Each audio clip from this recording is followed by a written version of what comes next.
ET news प्रत्येक क्षणी आपल्यासोबत। मी संतोष सिंग, आपले ET न्यूजमध्ये हार्दिक स्वागत। मित्रांनो, भारत संपूर्ण जगातील चौथी अर्थव्यवस्था बनलेली असली तरी देशातील शेतकऱ्यांना अशा अर्थव्यवस्थेचा काय फायदा?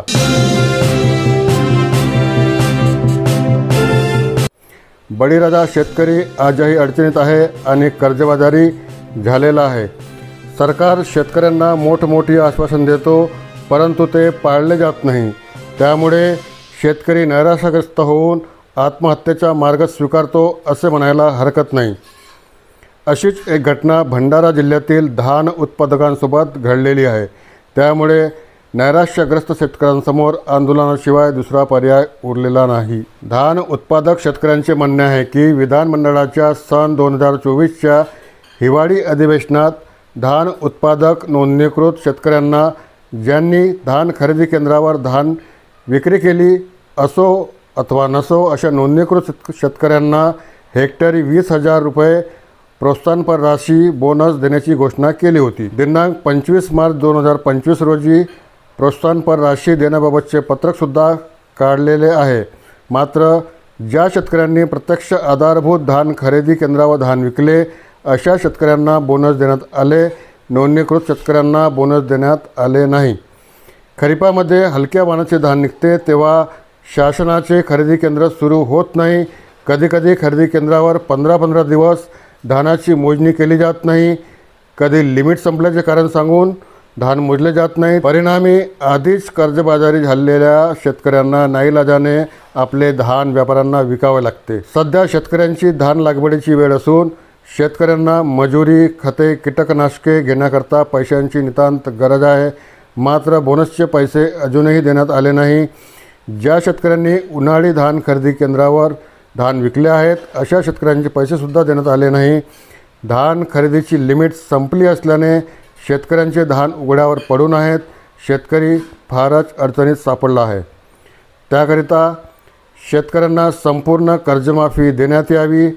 नागपूर हिवाळी अधिवेशनात केलेल्या घोषणेप्रमाणे धान उत्पादक नोंदणीकृत शेतकऱ्यांना बोनस देण्यात यावे, उन्हाळी धानाचे चुकारे देण्यात यावे व धान खरेदीची मुदत वाढवून देण्यात यावी। या शेतकऱ्यांच्या मागण्यांकरता मुख्यमंत्री देवेंद्र फडणवीस यांच्या नागपूर येथील खाजगी निवासस्थानापुढे दिनांक 14 ऑगस्ट 2025 पासून शेतकरी आमरण उपोषण करणार आहेत। मुख्यमंत्र्यांच्या निवासस्थानासमोर आंदोलनाची परवानगी न मिळाल्यास आमची तुरुंगात जाण्याची तयारी असल्याचे शेतकऱ्यांनी यावेळी ठामपणे सांगितले। सदर आंदोलनात धान उत्पादक शेतकऱ्यांनी मोठ्या संख्येने सामील व्हावे असे आवाहन जिल्हा परिषद भंडाराचे माजी समाज कल्याण सभापती चंद्रशेखर टेंभुर्णे यांनी केले आहे। मित्रांनो, आता आपण सविस्तर बघूया धान उत्पादक शेतकऱ्यांच्या व्यथा। तोपर्यंत ET न्यूजला लाईक, कॉमेंट आणि सबस्क्राईब करावे ही विनंती।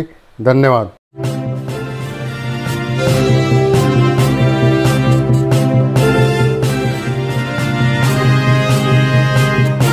आम्ही यावेळी अत्यंत आक्रमक आहोत, ते यासाठी की आमच्याजवळ पैसा नाही, खायलासुद्धा आम्ही मजबूर आहोत। आमच्यावर दुकानदाराचे पैसे आहेत, मजुरांचे पैसे आहेत, ट्रॅक्टरवाल्यांचे पैसे आहेत, खतवाल्यांचे पैसे आहेत।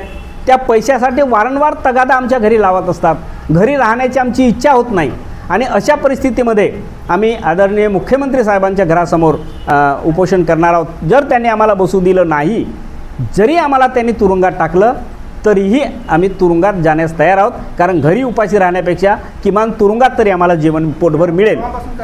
14 ऑगस्टपासून आम्ही त्यांच्या घरासमोर उपोषण करणार आहोत।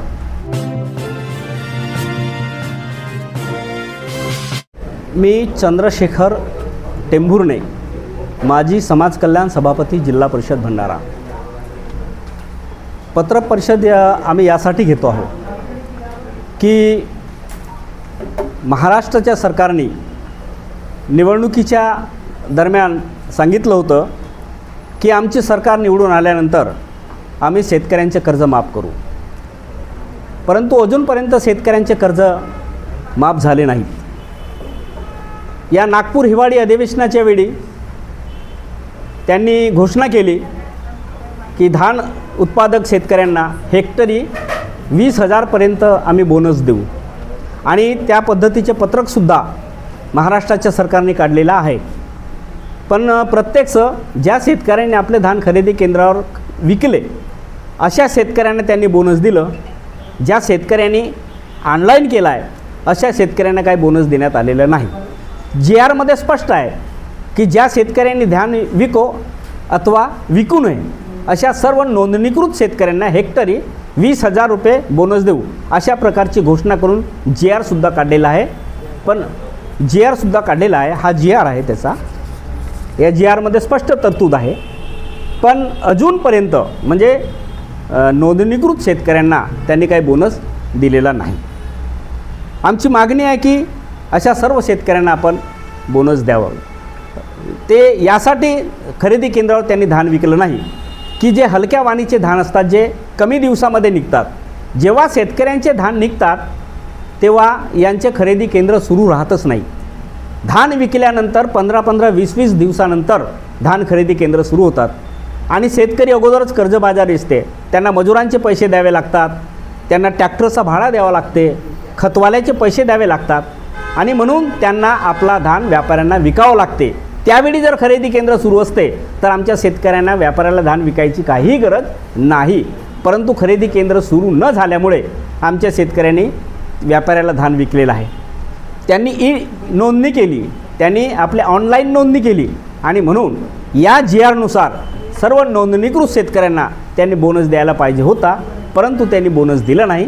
फक्त प्रत्यक्ष धान विकणाऱ्या शेतकऱ्यांनाच त्यांनी बोनस दिला आहे. आमची मागणी आहे की आपण केलेली घोषणेनुसार आणि काढलेल्या GRनुसार सर्व नोंदणीकृत शेतकऱ्यांना आपण बोनस द्यावं अशी आमची मागणी आहे. दुसरी आमची मागणी आहे, उन्हाळीचा धान आमच्या शेतकऱ्यांनी सरकारला विकलेला आहे. अजूनपर्यंत आमच्या उन्हाळी धानाचे पैसे सरकारने दिलेलं नाही आणि बऱ्याचशा लोकांनी आपल्या धानाची नोंदणी केलेली आहे ई-पीक करून. परंतु शेतकऱ्यांचे धान अजूनही सरकार घेण्यास तयार नाही. हा धान आहे आणि हा धान जो आहे हा धान आमच्या शेतकऱ्यांचा उघड्यावर पडून आहे. पाण्याने खराब होते आहे. ताडपत्र्या टाकून आम्ही झाकलेले आहोत. अजूनपर्यंत सरकारने मात्र हे जे धान आहे हे धान खरेदी केलं नाही.